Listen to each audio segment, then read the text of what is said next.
Welcome to the Festival of Bharat. My name is Abhishek Nayapati and I'll be your host. Today we're going to have a very interesting conversation about the civilization of Bharat and a lot of the damage it has taken over the years. Um, Today I have a very special guest with me today, Mr. Kanchan Banerjee. Welcome to the show. Namaste, Kanchanji. Namaste, Namaste, I Abhishek hope you're ji. doing well. Thank you for having me. Yes, thank you. Um, so, first thing I want to talk about is we're here to discuss your new book called "The Crash of a Civilization." Um, Now, the first thing I want to talk about is what is the relevance of the Bharatiya civilization in today's modern world? Um, well, Bharat, the concept of Bharat exists for a long time, and it has been so long that we don't even know how far back it can go. And so many rishis and so many great people have contributed for thousands of years, not just hundred. So it's very hard to actually define what is this civilization is all about. However, I will try my best to put it in a context that is easy for us to navigate through this history of this civilization. First of all, this is Bharatiya Shabhata. Bharatiya Shabhata is has so many facets, like a diamond. I will pick four major ones that reflects, that glows. Bharat means that gives light, the nation, that people of that gives light, knowledge and light. So the first uh, understanding of the civilization for me is that it is a Vedic Shabhyata. Veda is the foundation of this Shabhyata. Veda, we know that there are four main Vedas and others Vedas. Veda actually means knowledge, right? Knowledge, and Vidya means application of that knowledge, or technology, can say. So, as you know, that search for truth has been the hallmark of this Vedic civilization. How? As you know, Mundaka Upanishad says, Satyameva Jayate Nandatram Satyena Pantha Vitato Devayana. That means truth alone triumphs, not falsehood. And through truth, the divine path is spread out. This is, I not reading the whole sloka from the Mundaka Upanishad, but that's a foundation of this civilization. Searching for truth, Satyam. And thus came the our deity, great deity, Devi Saraswati, into existence. Then I would say next aspect of this civilization is it is a dharmic civilization. And a lot of people have confused us, especially the colonists, equating dharma with religion, Mhm. which is not at all true. And we are using all this interchangeably for so long that we have forgotten the true meaning of dharma. Dharma literally means that which sustains. So, how can we, in a modern era, how can we define dharma? Dharma is basically for progress, ever renewing, that is Sanatan. And Sanatan also has a meaning, it's been corrupted also, that everlasting people say, but I would say ever renewing. And Dharma is sustainable principles, sustainable acts, duties, for anything. It is basically anything that leads to sustainability. An individual, a society, our planet, that is dharma. Dharma is equivalent to sustaining principles and sustaining. And another mistake that many of our scholars have made, misguided us, is that dharma means puja, archana, and all this. That's fine. Puja, archana, dhyan, and all this are part of it, but only an empowering part of it. Dharma has a much deeper meaning, and I can quote from our Sri Adi Shankaracharya ji in his Gita Bhashya. He has said that uh, the dharma. He has spoken about two types of dharma. Dividahi Vedakta Dharma Pravritti Lakshmana Nivriti Lakshana cha. What does it mean? Basically, dharma taught in the Vedas is of twofold nature. One is pravritti, meaning outward actions, living in this world, whatever activities we need to do, and one is inward, and that is the stability of the world, which is uh, so pravritti is and nibriti is inward basically. So when we do outward, it makes sure that we have what he used the word avudaya, that means freedom, material prosperity, socio-economic welfare, and nishriyasha is the spiritual freedom, freedom to search within.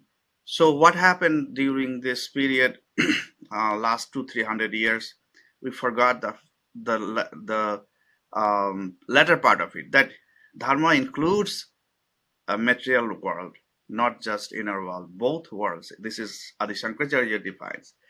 And then the concepts of Bhagavan Vishnu for sustenance, Shakti Devi for protection, and Lakshmi Ji for prosperity, and Shiv Ji for renewal. These are symbols of our civilization. It has deep meaning associated with this idea of dharma. Then third one is that, as you probably know, that when Swami Vivekananda came to America in 1893, he confronted the Christians that who said that you are a sinner and you need someone like Jesus to rescue you from the sins, and he was born for you. But that's a completely contrast with our Vedic thoughts. Our Vedic thoughts, he actually repeatedly said many times that we are Amritasya Putra. We are children of the immortals, the rishis. So we are not sinners. We are actually within us. We are actually full. And and then our Upanishads went ahead and said that Yujevam Brahma Purvayam Namo Vi Shlokayetu Pathayati Shure Shivantu Vishwe Shivanti Vishwe Amritasya Putra A Iye Dhamani Divyani Tatastu.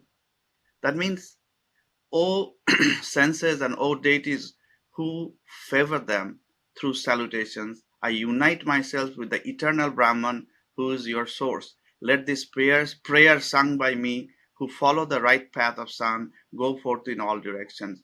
May the children of the immortal, this is important, children of the immortal who occupy celestial positions, hear it. So the rishis of this civilization do not call you a sinner, but actually children of the immortals. That is the third aspect of our civilization. Fourth and last one, I would say that according to Maha Upanishad, rishis advise this: Ayam nija paraveti ganana loghu chethasam udara chitaram tu vasudhaiva kutumbakam. This Vasudhaiva Kutumbakam, we take it like little bit out of context these days. A lot of people quote this from Maha Upanishad. And we want this whole universe to be seen as one family. Not just human beings, it's the whole planet, the whole civilization, whole society. And in order for that to happen, we need to feel the inner connectivity, and that's why our rishis came back with this special mantra: Sarvesham Mangalam Bhuvat, Sarve Santu Niramaya, Sarve Bhadrani Pashyantu, Ma Kaschid Dukkubhag Bhavet. This is our prayer actually. We pray that we do not hurt anybody. We see greatness in everything and everybody. This is the true foundation of our civilization. And then as a corollary to that, what are we supposed to do? They said Indram Vardhanto Aputra Kiranvantu Visham Apagnato Aryana. So we Kiranvantu Visham Aryam. This is another favorite quotation for many. So Arya is not a race. We want the world to be noble. So all these four aspects I have talked about, the Vedic, the Rishi, the Dharmic, the Yogic, these are all, different way of looking at our civilization. and it is so unique that if Bharat does not exist, the entire humanity will suffer from this unique universal vision. So that's all I can say in this short time about our civilization. It's a good No, thank you. question. I think I like how you broke it down into those four parts. I think that kind of illustrates how it's it's much more beyond a religion. There are religious aspects to it, but it's an all encompassing way of life. You know, so now Yes. I want to follow up on that question and ask, why is it necessary to study the decline of the civilization, and why do we need to revive it? So as I ended in the last part, that um, we have in order for the civilization to remain a knowledge society, knowledge system, truth seeking, and also give this message that we are not really sinners, we can do a lot more, we have huge potential, and whatever has happened in the past may have been great within Indian subcontinent.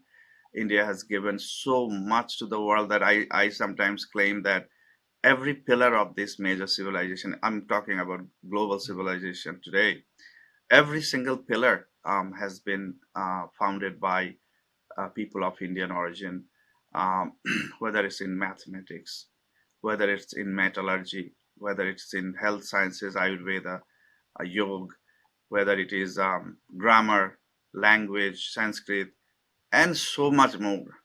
That it cannot escape. That's why Swami Vivekananda said that you take country after country, and there's not one single nation in the world who doesn't owe so much to this, he called patient Hindu, the mild Hindu.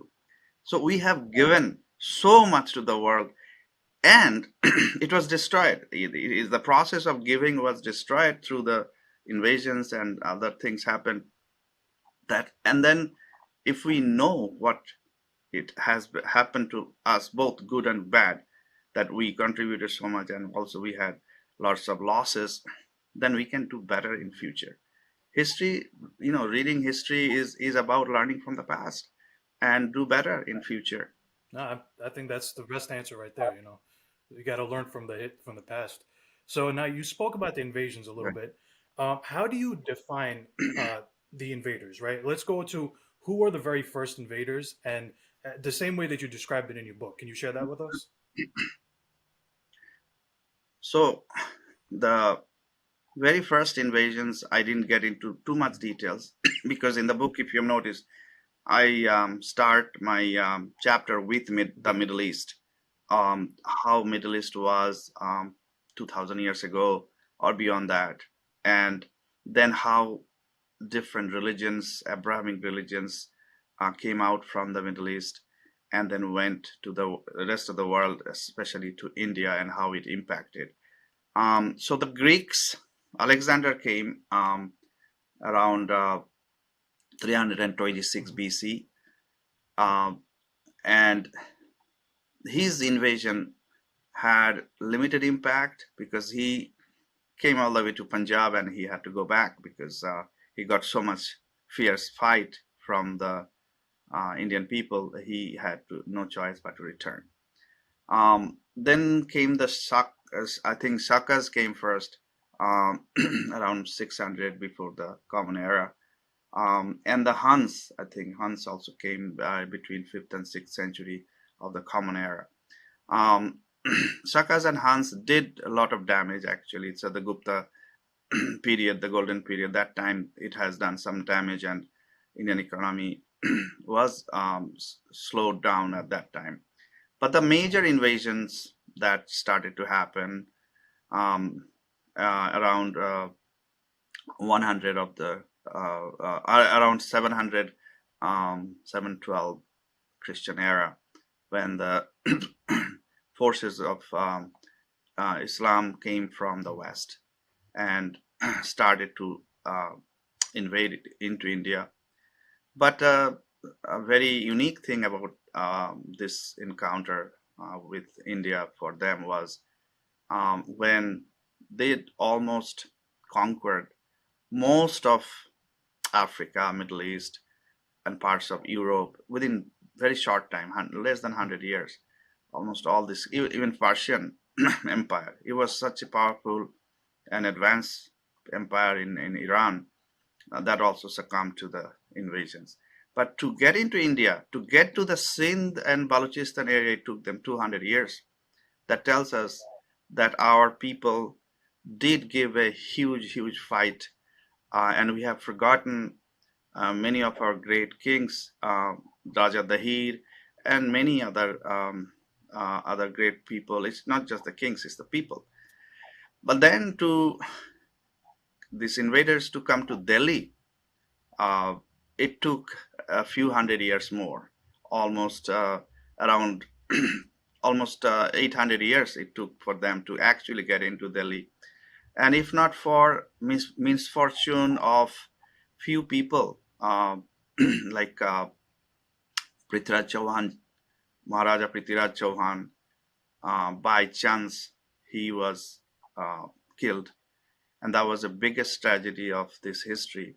And then even later on, after Sher Maharaja Hemu also took charge for a few days, but again a misfortune. By chance, he was also killed. If this did not happen, Indian history would be completely different. There'll be no Mughals, there'll be no sultans, nothing in Delhi. But this invasion, Will Durant, who was one of the very famous historians from America, he wrote a lot about India. He traveled to India, he and his wife. Um, he said that this Mohammedan conquest of India is bloodiest in history, meaning in world history, this conquest. And some people estimate that we may have lost about 80 million lives during that period. And also, about 40,000 temples were destroyed. So, this invasion was very, very impactful for the civilization. And the damage that was done, we are still far away from recovering from it. So, those are the invasions of the brutal forces. Then came the colonists um, from Europe, the Portuguese, then Dutch, French, and finally British, English people. And then last continuing invasion is ideological invasion that is going to continue for some time, and I'll come to that details maybe later. But this is a very short description of all the invasions happened, and the effect is very very negative on this both the physical body of the society as well as the psyche of people. Can you actually get a little more into that? So let's talk about specifically how certain sites like Sri Ram Janmabhoomi, Kashi Vishwanath, like these certain very sacred sites to us, when they were destroyed, what kind of an impact did that have on the population? Yes, for Bharat, um, it was a very prosperous society. As you have, I can tell you the exact numbers from um, this uh, Madison's analysis of global economy since the first year of the Common Era till 1900s. He has calculated that, okay, what was the GDP of different nations, and the first we can see that in during the year one of Common Era, India had the highest Mhm. GDP, and between India and China, world economy was revolving around, and then after the Shakas and Hans, they kind of destroyed part of the economy. So so that was before the first CE. So we can imagine that probably majority of GDP of the world was managed by India alone, and China came after. So that's the economic part of it. Not that GDP is the only way to look at a civilization's success, but that's an indication that this nation was prosperous because it was manufacturing, it was trading globally, things that others could not make. So we exported, whether it's steel, whether it's muslin, the clothes, textile, we exported many other things. I don't want to get into the details, but the most important is knowledge. We gave knowledge to the whole world through the Arabs, went to Europe, whether it's mathematics or astronomy and all of these things. So that is one indication that India was very prosperous. And why? What is the foundation of Indian prosperity? So you have to look at today's world. For example, I am in Boston, US. There are several universities, whether it's MIT or Harvard or Boston University. Each university is uniquely contributing to new knowledge, searching for truth, knowledge, and knowledge into technology, technology into manufacturing, into business. So this was the unique characteristic of India. We had the oldest university as far as we know as of now. Who knows, there could have been more older than Takshashila, which is in Pakistan today. We had universities, and normally people talk about that about Nalanda and Takshashila. But during my research for last few years, I found that there probably were over 100 universities in India, and most of them are destroyed, and even we cannot even find their traces because of Nalanda was so huge, and then Takshashila, we know that they were there. So this was a knowledge society. It was giving knowledge, searching for knowledge, doing research, not just in the area of adhyatya.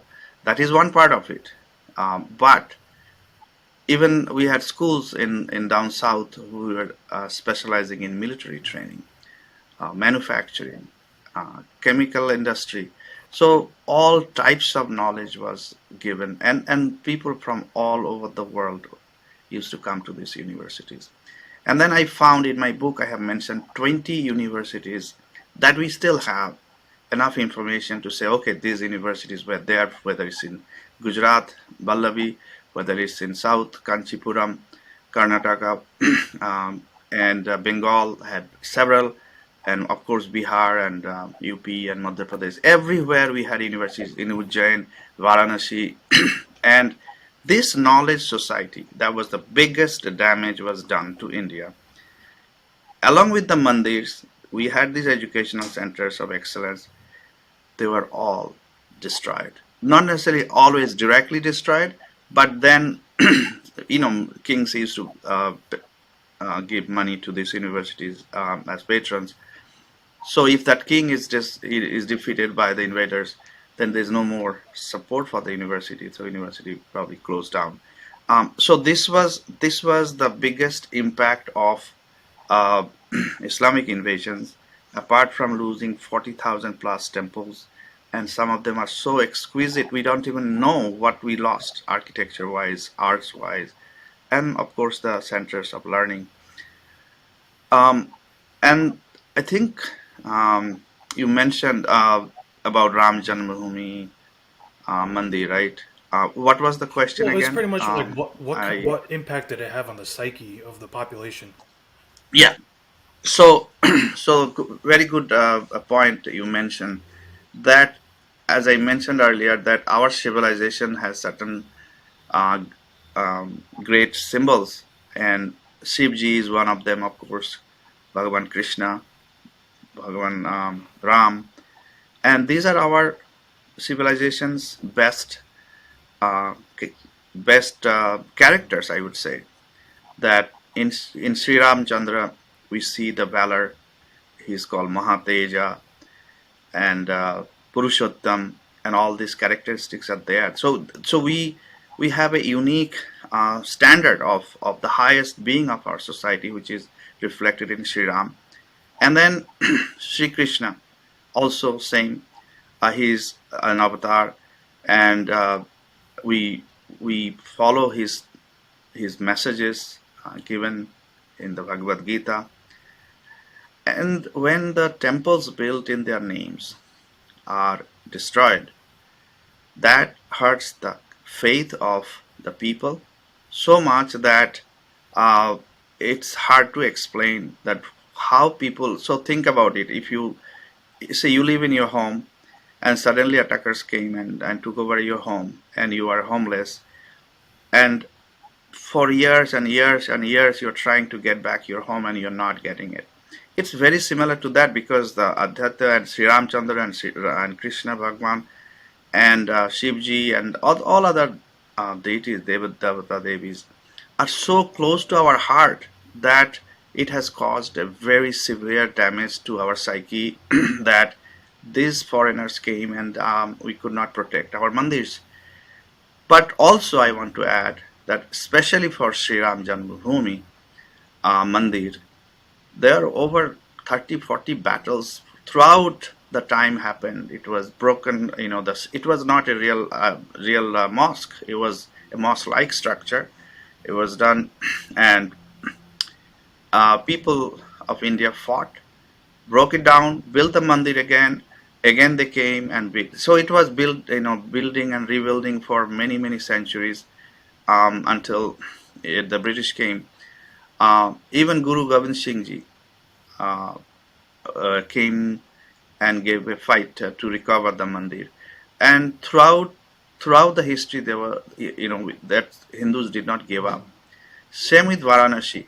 Varanasi Kashi Mandir was destroyed several times. Um, and again, it was rebuilt.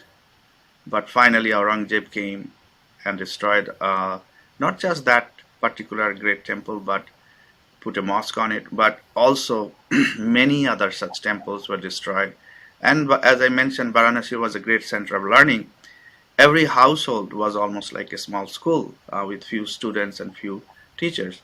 That tradition was also destroyed. So this knowledge society, along with the places of our religious significance, are also destroyed. So it's a tremendous impact on the psyche of people, that how can we not recover? How can we lose such mandirs, 40,000 of them, and even after independence, so-called independence in 1947, you still cannot get what you had, get back. So that is a great tragedy, even continuing till today. Thank you for sharing that. I think that really illustrates how much these sites meant to people, how much these deities mean to our civilization. Um, but now, can you also mentioned Guru Gobind Singh Ji, and there was people like the Sikh Empire, there was the Marathas, there was the Rajputs, who they did fight back. They did offer a lot of resistance to the Islamic invasions. So did they tried to build some of the sites back, and also at the same. Oh, sorry. Go ahead. Yeah. No, no, you go So ahead. at the same time, was there ever anything where like Hindu kings tried to demolish mosques?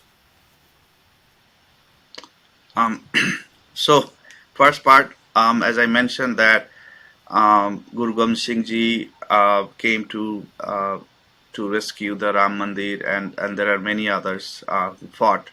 Um, and as you know, the top of the Varanasi Mandir, the current Mandir, Shiv Mandir in Varanasi, Kashi Vishwanath, it was covered with gold by Raja Ranjit Singh, and um, Chhatrapati Shivaji was fighting all along to get rid of the Mughals from the soil, and he had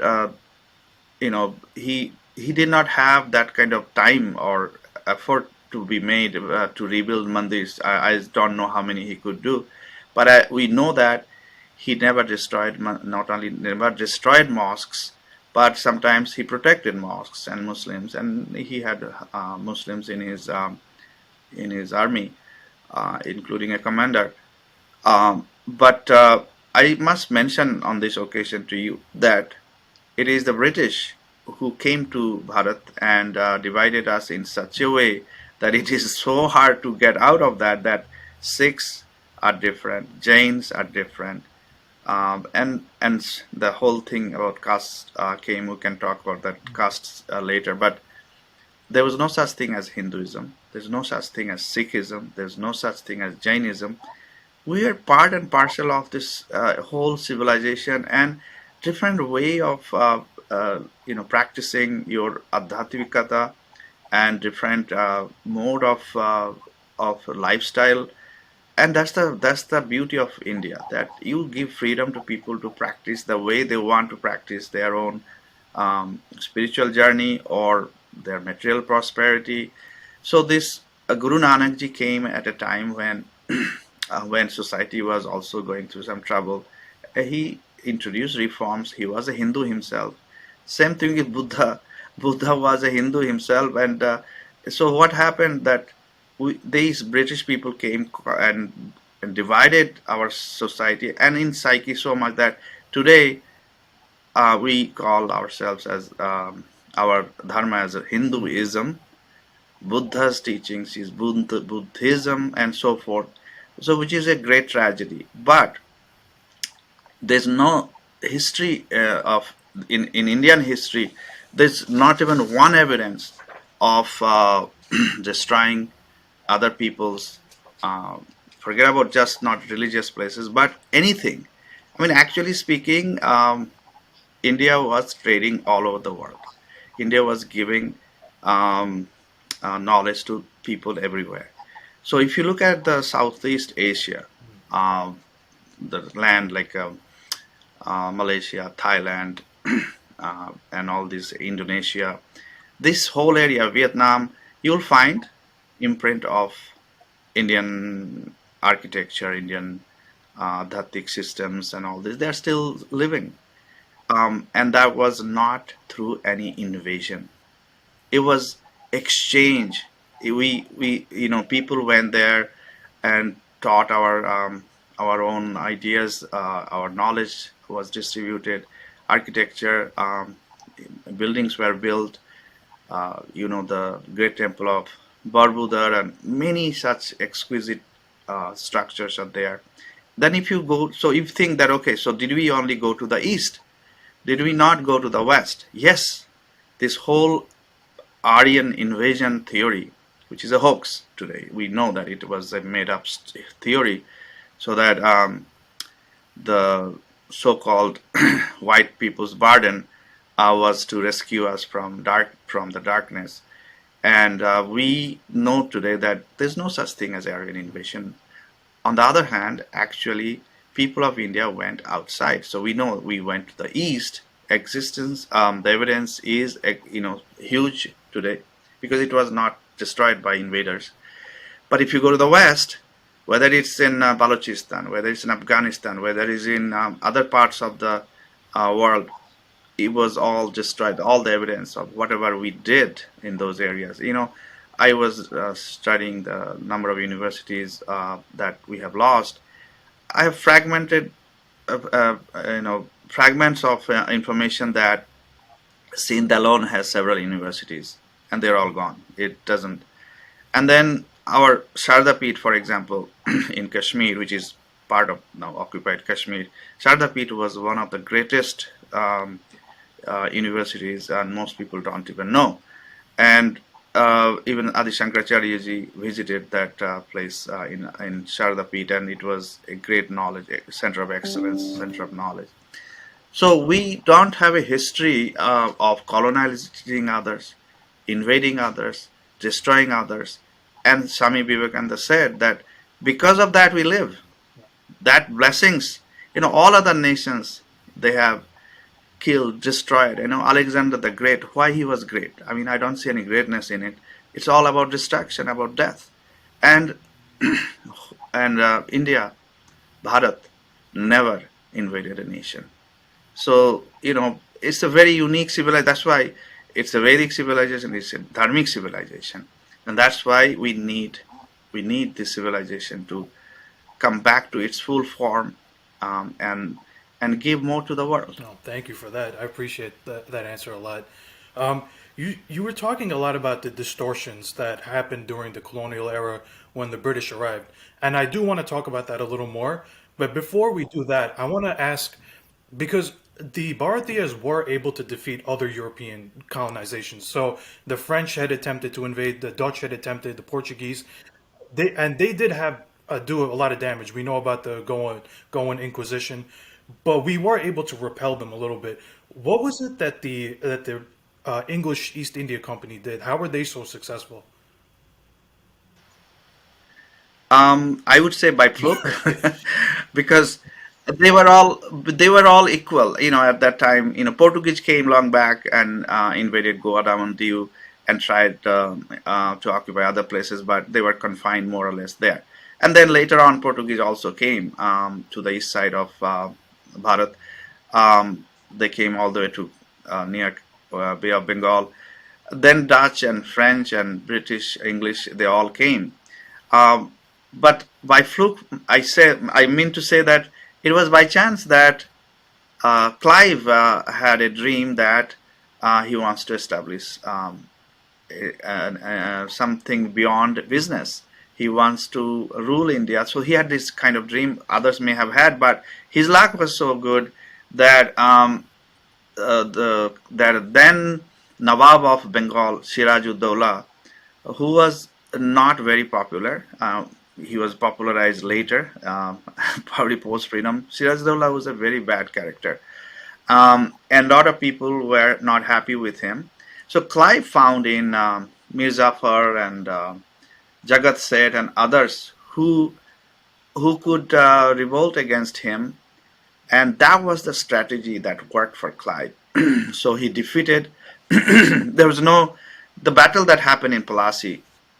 It was not at all a battle because the forces of Siraj-Dowlah did not properly fight because of Mir Jafar, Jagat Seth, and others said it was a conspiracy.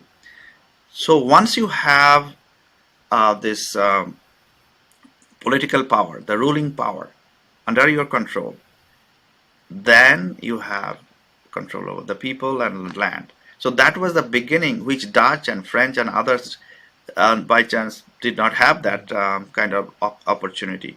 And so the Clive's strategy to dethrone Siraj-Dowlah and put Mir Jafar as a puppet was a perfect colonial example that you take over a land, and not only land, their economy and the psyche of people. Slowly it happened. But I just wanted to mention one thing in this on this occasion, that the later day historians, I don't know if all of them are historians, glorified Siraj-ud-Dowlah so much that he became a legend, especially in the Bengali psyche.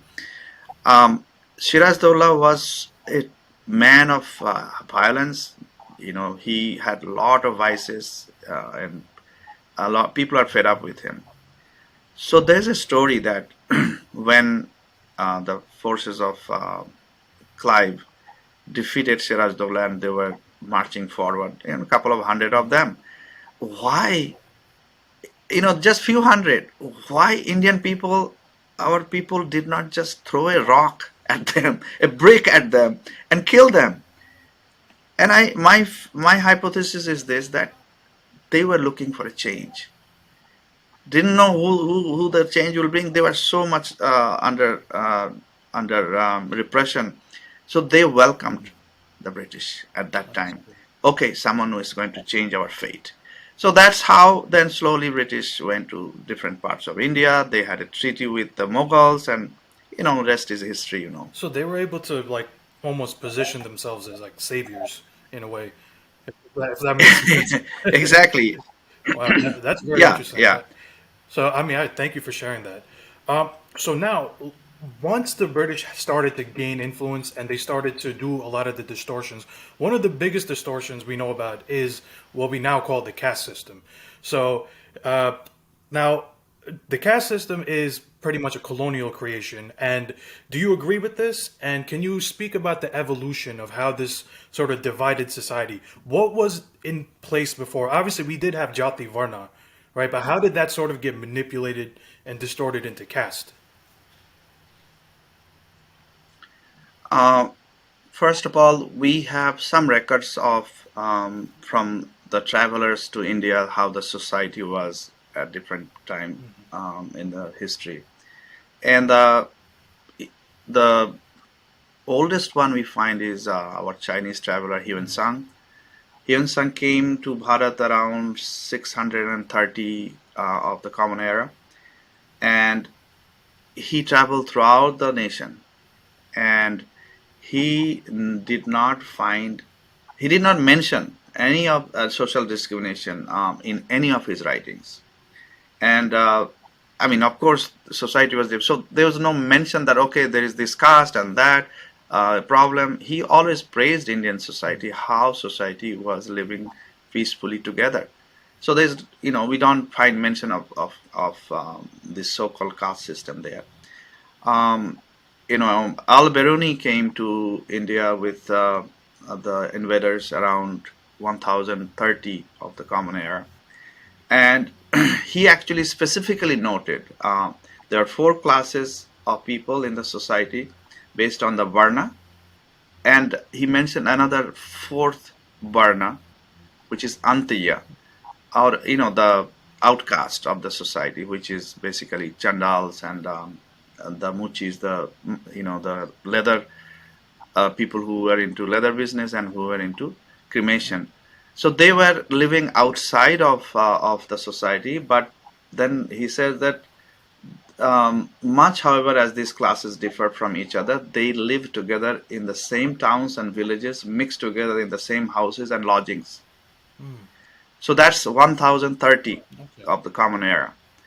So, and then I have done some more studies, and I find that this what we call caste system today. Of course, the Varna and Jati was there, and because of Varna and Jati, because of Jati system, we survived this invasion. That's one of the main reasons how we survived. Um, and I don't know if you have heard of a scholar, Sri Ram Sarup. He has said, with the advent of Islam, the Jati system also acquired undesirable traits like untouchability. During the Muslim period, many Rajputs were degraded and they became scheduled castes and scheduled tribes. Many of them still remain the Rajput Gotra. So it was during the invasion period, there are some distortions happen in our society. And then uh, the the word caste is from Portuguese casta, and that was kind of superimposed on our Varna system and Jati system. And I'll tell you little more details about it, how it all happened during this colonial period. But what happened? The Europe had their own so-called caste system. They had these four classes, and they thought, oh, that would be it. This Indians also have the same class, but they never understood the idea of Varna and Jati. So they said, okay, so this must be the caste. So they mix up both Varna and Jati. And I want to mention about Columbia University scholar Nicholas Darks. He said very clearly that this caste system is a contradiction to the Indian society in general. It's not the theme in any of the Upanishads or Vedas or Gita. There's no such thing as fighting with each other. And he squarely blamed the British for it, saying that he exactly said the product of an historical encounter between India and the British colonial rule. And he wrote it only few years back. And um, this another uh, um, another problem was that British had to rule India, so they needed to divide and rule. So they found a perfect example of that. So there was a what do you call census, um, counting of people and recording. During the census, around late 1800s or early 1900s, they basically had to put. So, for example, today, if there is a census, they will ask you, "What is your religion? What is your caste?" and all this. They ask this question. So, in the census, they were asking, "Okay, which caste do you belong to?" And I said, "Okay, I belong to this jati." There's no such thing as caste. My jati is this. Yeah, I mean, some people say I'm Brahmin, I'm Kshatriya, I'm Vaishya and Shudra, but it was actually the jati system that different the different parts of India had different within a village you have different professions, different way of living. Someone is a priest, someone is a farmer, and so forth. So what the Britishers did, okay, so that means if you are this jati, you are Shudra. If you are this jati, you are Brahmin. You are so basically they created a basically structure which is very hard to break even today. And I just wanted to mention another scholar, Dharmpal. He did a lot of research on on British era and before. He wrote a book, several books, Beautiful Tree. He wrote, for the British, as perhaps for some others before them, caste has been a great obstacle, in fact, an unmitigated evil, not because the British believed in castelessness or subscribed to non-hierarchical system, but because it stood in the way of their breaking Indian society. So it was the jati system he is talking about, hindered the process of atomization and made the task of conquest and governance more difficult. So, so they wanted to, divide and rule. So then they said, okay, and then finally, a French missionary, his name is Abbe Duvis, around early 1800s. He said that he was a very influential traveler. He said that he could not convert people because of this jati system, and he attributed this difficulty to the Hindu caste prejudices. Oh, they had so much prejudice, so they could not. So Hindus are addicted to their superstitions and prejudices born of caste affiliation. Caste meaning here is jati. Nobody can change them. Christian missionaries in general were frustrated in getting Hindus to convert to Christianity. All the abuse was heaped on the institution of caste and on crafty Brahmins who kept their masses duped. This is what a missionary is saying. So they are so frustrated. Oh my God, I cannot convert. So they had to do something to divide us, make the society weak, and they. That doesn't mean that we did not have discrimination in the society before that. Definitely, any civilization, any society will have its own weaknesses, and ours being such a long civilization, there definitely will be corruptions. And then another thing I wanted to mention in that this idea of Sanatan, that means ever renewal. Every time you have a chance of renewing it. For example, if you're familiar with software or even your phone, iPhone 10, iPhone 15. Every time you improvise, you renew, improvise. But that was our dharmic system, was that knowledge has to be reviewed again, renewed your application of it. What happened during invasions? This renewal process stopped. Of course, society, became more stagnant, and we survived. Whatever we have, live with that. You live with the with the oldest model of your phone because the manufacturer is not doing anymore. So, and then you suffer from that because you are not advancing knowledge anymore. Wow. I mean that there's a lot to unpack in what you said, but that's amazing. Thank you. Um, I think one of the things that stood out to me is that on one hand, you're saying Jati actually was getting in the way of the conversion attempts, and now they kind of almost use caste to convert people. That's Yes. very interesting how that happened over time. Yeah, and that is, and we should mention about it that when the British people came, actually initially East India Company was not for Mm. conversions. Their main goal was making money and ruling. And missionaries tried for a long time to actually get into India and convert people. Then finally, there was kind of a compromise. The missionaries came, they started converting. Elite class of Bengal was slowly converting, and came Raja Ram Mohan Roy. Because of him, because he destroyed the whole mission of Christianity to convert India into Christian nation. That's a long story. It's the subject of my next book. But but what happened? The impact of missionaries during the British period was very limited in terms of conversion. Psychologically, a lot of impact, but conversion-wise, number-wise, it was very limited. Only few pockets of the nation they could convert people.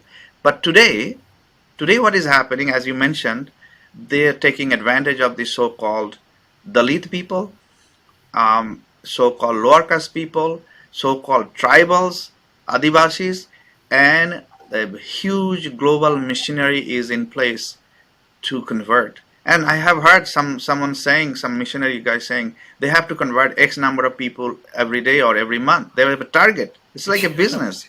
So it is happening in all over India. It's not just in one or two states. It's happening in Tamil Nadu. It is happening in even in Jharkhand, in Bihar. I mean, everywhere. And so now the missionaries it's turned this religion as a business, as it was started by probably lately Teresa, who people call Mother Teresa, and what is coming out about her also is very controversial. That was he really for the poor, or he was only to spread Christianity? And that is happening, unfortunately, today, using the advantage of this division was created, scheduled caste, scheduled tribe, Dalit, and all this, and communists are hand in glove with this whole thing so that they can also fish in the muddy water. I like how you mentioned the communists right there because I kind of want to shift into my next thing. You talk about in your book, which is there's this new colonization that's coming up, which sort of entered after the British left, and it's the Marxism. So, can you elaborate on that a little bit? How are they colonizing India? Let's step back a little bit. So when British was trying to crush the revolution that was happening in different parts of India, in Bengal, in Punjab, and some other places, and they're putting in the jail so that they can stop any revolution against them, revolt against them. So one strategy they took was distributing communist literature to these revolutionaries so that their mind is changed from a nationalistic view to an international communism viewpoint. So that was the first step, that was the first problem they created. And most people have forgotten one gentleman named Rajani Palme Datta. He was a British citizen and he was sent to India to actually spread communism. Uh, but unfortunately, one of the key revolutionaries, very powerful man, his name, it was not the real name, Emin Roy. He was sent by none other than Sri Aurobindo's group to collect arms to fight against British to America. He failed that. Emin Roy failed to do that, and then he had to hide. And then he came in touch with the communist literature here. And then he became a communist. He went to Mexico. He started the first Communist Party of Mexico. And he drew attention of Lenin. And Emin Roy went to Russia, Moscow. And he was like sitting next to Lenin, basically. He became so, close to each other. It was Emin Roy and Russia, they introduced basically Communist Party to India.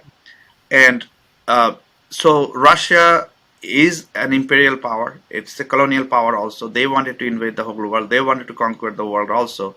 So Stalin tried and failed, fortunately, but it happened.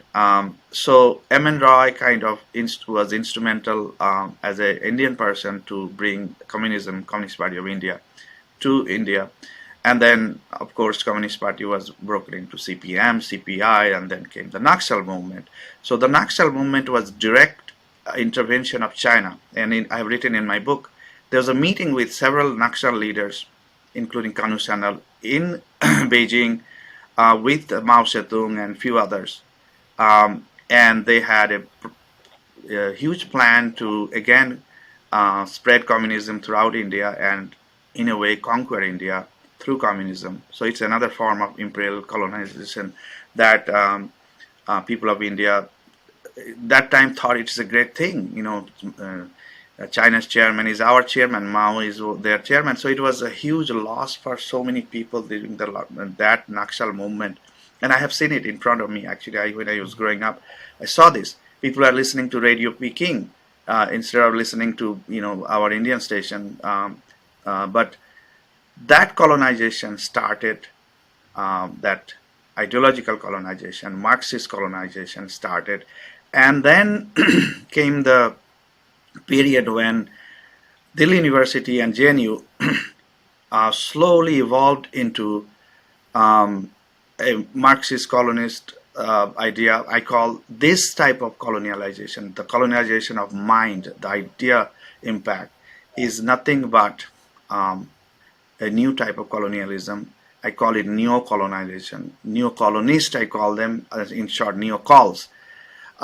So these neocols are in academics, are in media, and special mention I should make that Delhi University and some certain departments and JNU probably still today gets funding indirectly, directly. They used to get direct funding for propagating in the name of research, starts with Russian language and so forth. And then it became obvious that they are all trying to influence the minds of people here.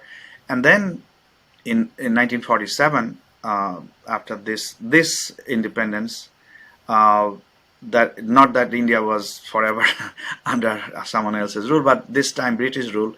For the first education minister was Maulana Abul Kalam Azad, and and his qualification was very questionable. He was born in Makkah, and he was a Maulana. He was educated in Islamic, scholarship. He was made the first education minister of India. And what happened during that time is basically whitewashing, first whitewashing all the atrocities done by the invaders and occupiers, including the Mughals, and then glorify the Mughals. And then what happened when you create such a educational system where you are made to forget what happened to you, next time you question, you just say, oh, no, it's hard to believe this. Akbar was not that great. Akbar was great. And you cannot even question that this was wrong, that was wrong. And on top of that, the true Indian historians who were completely ignored or not given a chance, like K. Munshi, Ashar Jadunath Sarkar, Ramesh Chandra Majumdar, you won't find much of the reference of their original history in today's history books. And then later on, so if that was not enough, Nurul Hasan was made the education minister during Indira Gandhi's period. And he was a communist.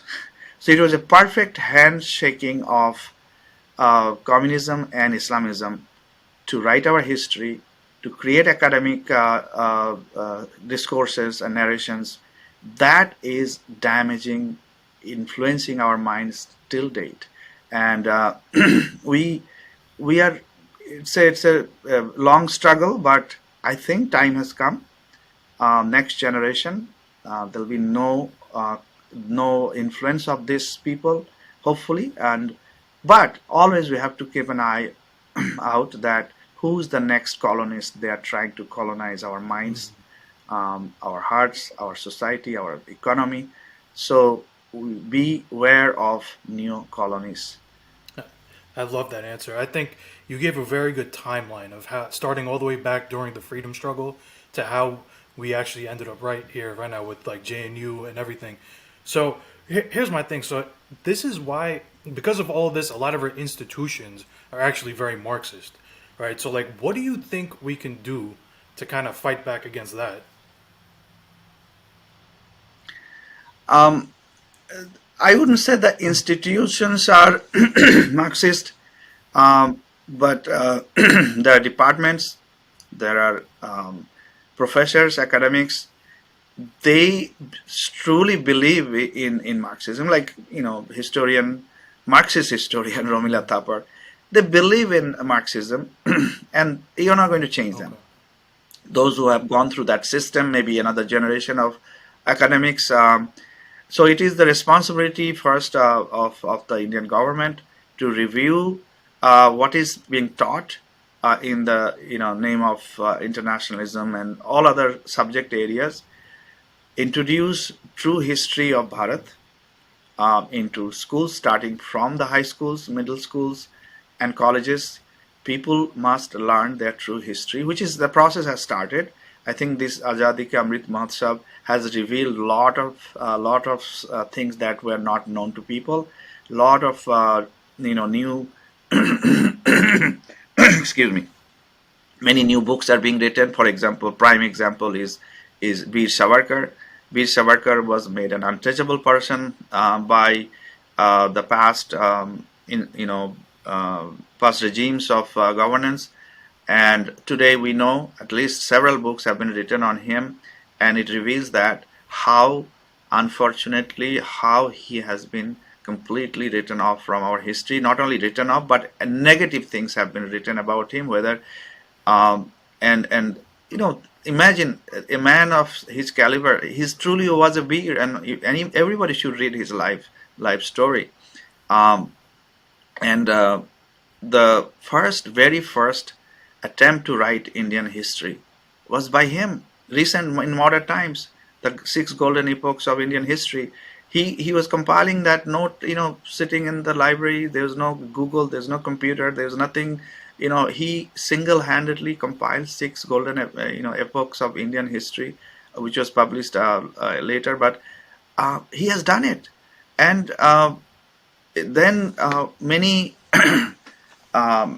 other people, even Netaji, So the freedom that we have today, we have been reading since childhood that it was because of Mahatma Gandhi and Congress Party and Satyagraha and all this. So today, thanks to the new revelation and approach that the current government has taken to study the history of at least freedom movement, we find today that the freedom that we have is because of not Satyagraha, because of not the Congress's movement. Yes, that definitely it has its own impact, but it was a very different thing that happened to India. Because of that, India got freedom from British.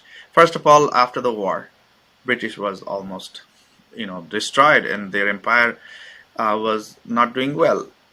And before that, one should know that it was Veer Savarkar who said that join the British Army. So he said to Indians, join the British Army. And many people did join British Army. And he said that when time comes, you turn your gun to the other side so that you rebel. So that was his plan. Netaji Subhash Chandra Bose, before he left for his journey to Europe and then finally to Southeast Asia, he had a meeting with Savarkar and they were in touch. There was a connection with Rajas Bihari Bose in Japan, who actually was heading the INA at that time, Azad Hind Fauj, and then Netaji took over.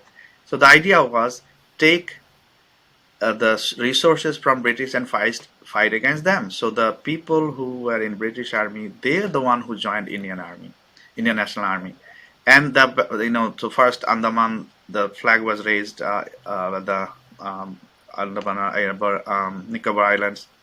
Then flag was hoisted in northeast part of India, whether it's Moirang or whether it's another part of Nagaland.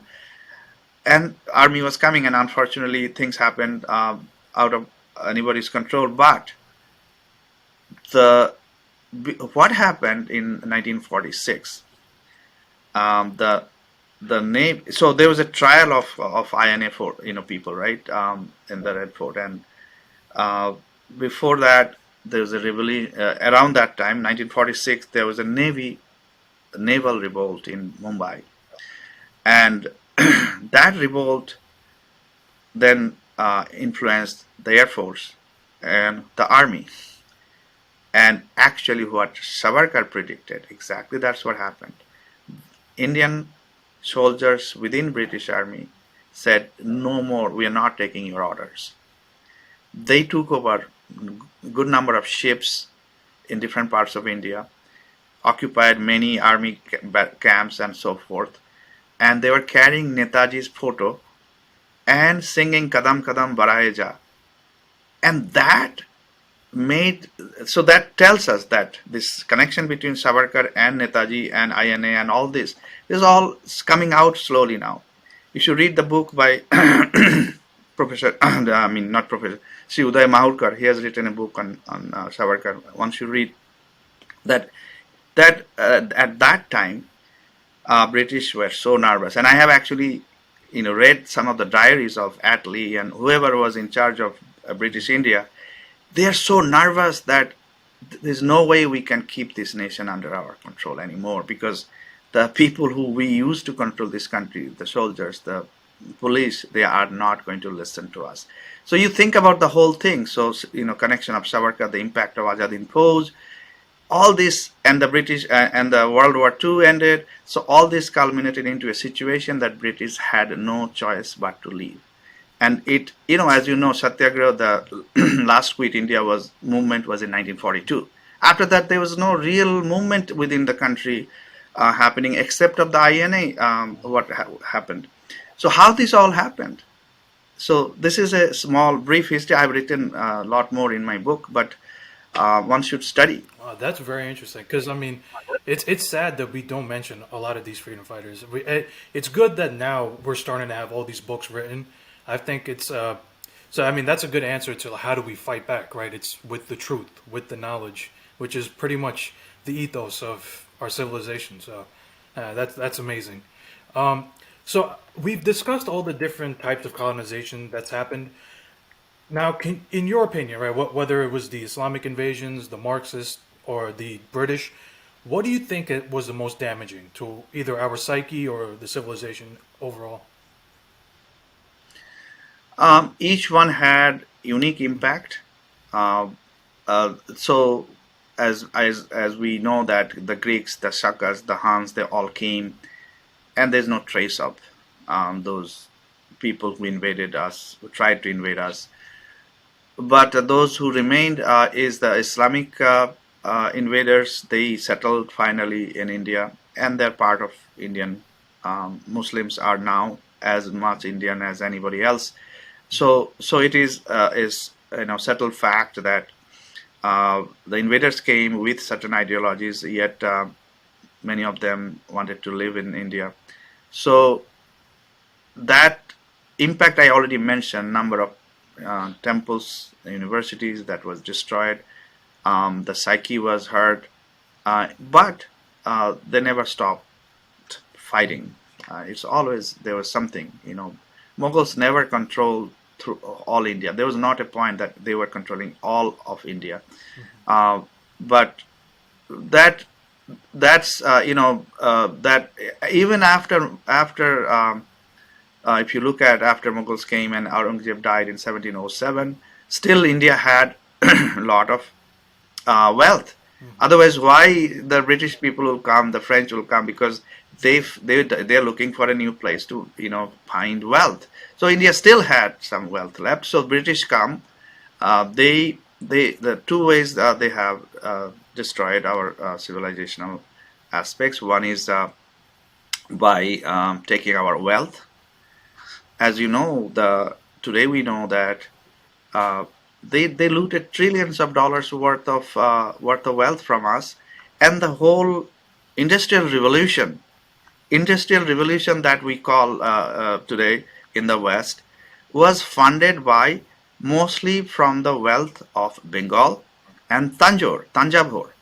And this money was taken out, this wealth, gold and precious, stones and so forth, worth of millions and millions and millions of pounds, they took away from that. So the impact that is one, the economic impact. Second is education system by British.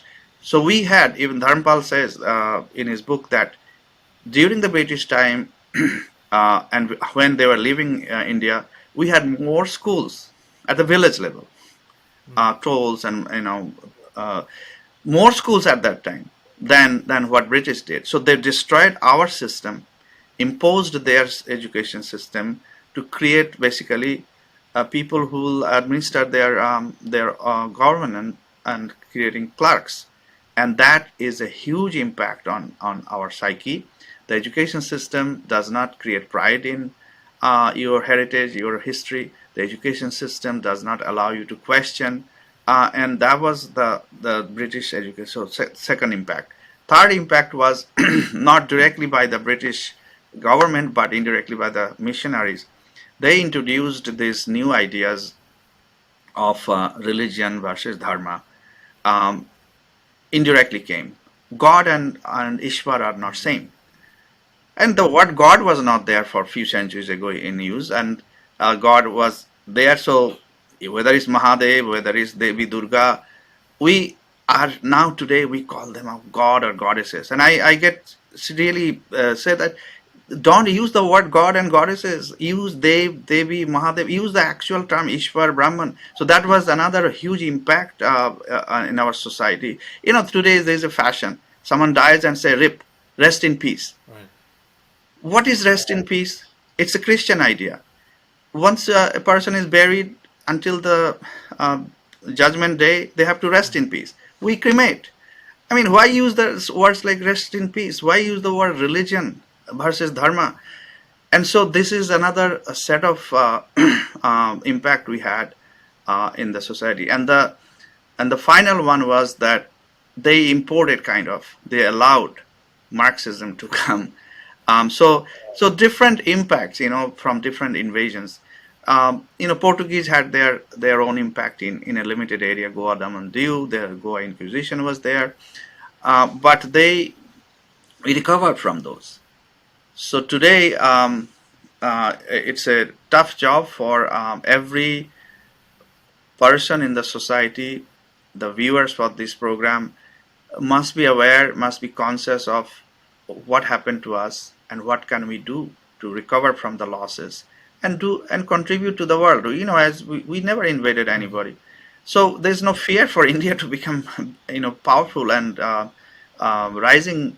It is it is the job of every citizen of India to ponder over it, that what can I do, what can I do to it's not just the government. Government is there, but they have so much, they can do so much. It's people have to take it as a movement, not like a revolution, but as a silent movement that change the change the history books, change the way we think, and fight communism. Communism it's a crime, actually. The number of people killed in the name of communism is over 100 million. From Lenin to Mao Zedong to Pol Pot and Yeah. Stalin. It's a criminal ideology. It should be discarded by every Indian, that this is not good for us. So thank you very much for explaining that. So I want to end on a positive note, right? So when we talk about colonization, it's very tough to hear about, and we have to be very real about the injustice that had happened. But at the same time, we don't want to totally embrace victimhood. And one of the reoccurring themes throughout the conversation is that we kept fighting back, whether it was the Marathas, the Rajputs, all the way to Subhash Chandra Bose, Savarkar. So I want to say, like, and I think that's the reason that India is still majority Hindu, whereas in a lot of other places, polytheistic religions have been wiped out. So my thing is, can you maybe end on give us some insight onto, like, just kind of why Indians should be proud of themselves? Why should Hindus be proud of themselves?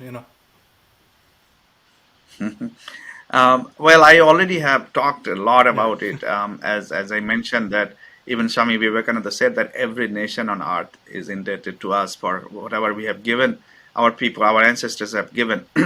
And to continue with this Vedic ideas of Vedic civilization, a Dharmic civilization, a Rishi civilization, a yogic civilization. Yoga means connection, and unity. So this movement of yoga that throughout the world is happening today, and that is a very good sign. Uh, and so yoga means to unite, to connect, to to be together. And this yogic culture, this yogic culture has to flourish throughout the world, and the world will recognize Bharat. But if Bharat's people are not going to do their job, it's very unfortunate. So we need to be awakened. Those people who are of Indian origin in India and outside, they all need to think how they can contribute and work with the global community to make Bharat Vishwa Guru, true Vishwa Guru, in true sense, not like as a slogan or anything. And that is happening actually, as you know. About 25-30 million people in America alone practice some form of yoga, and there are many institutes throughout the world. They are awakening to the idea of yoga and Ayurveda also as an alternative health science, which was the original health science of Bharat gave to the world, is coming back again. Because we have seen the limitation of modern medicine, especially pharmaceutical drugs. There are a lot of limitations, so we are going back to the natural way of living, which is Ayurveda. There are movements of, in America, Mondays is a many, not too many, but many are observing a meatless day, and things like that. This whole environmental movement, we have been respecting our prakriti, our nature, so much that we even do puja archana to our trees, our animals, and so that ecological awareness India must bring back, which is a great thing. Our Prime Minister has done the Swachhata Abhijan, cleanliness, and ecosystem, and the ecology has to be protected, and that's our dharma. That if we don't protect our nature will not protect us. So it is a reawakening is happening, and it's very positive thing. But we have to be careful, be aware of as Will Durant actually himself said, that civilization is very precarious, and anytime it can be destroyed by enemies within and without. So one has to be very vigilant that our society must be protected, nation has to be protected, and our ethos, that is Vedic and yogic and dharmic, has to be protected first. Then only we can give to others to become Vishwaguru. Oh, that's wonderful. I think that's a great note to end on. Thank you very much for your time. So for the audience, like, share, subscribe, and please buy Mr. Kanchanji's book, The Crash of a Civilization. Thank you very much. And it's available on Amazon and Flipkart. Amazon and Flipkart in India, and Amazon outside of India. Amazon, Barnes and Nobles, they have the book. Mm-hmm. I have a Bengali version also, translated of this book, of The Crash of a Civilization. And I really appreciate Abhishek ji for giving me this time to interact with you and share my experience with you and the audience. And I thank the audience. Hopefully, you'll get some inspiration to do some work. And I urge new generation of people to study history, write, do research, and write, because we need many people to join hands together to clean up the mess that was created for last few hundred years. So, and it's happening. So I just made a very small contribution to that process. So I'm very happy to join you today. Thank you and namaste. Namaste. Thank you for your work.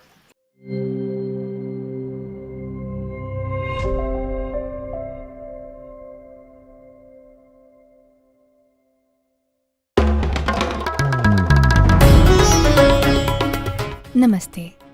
We hope you enjoyed this Citti Media content. Please remember to subscribe to us and switch on the notifications for this channel. For our other social media links, more content, and to support our work, please visit citti.net. Dhanyavad. Namaskar.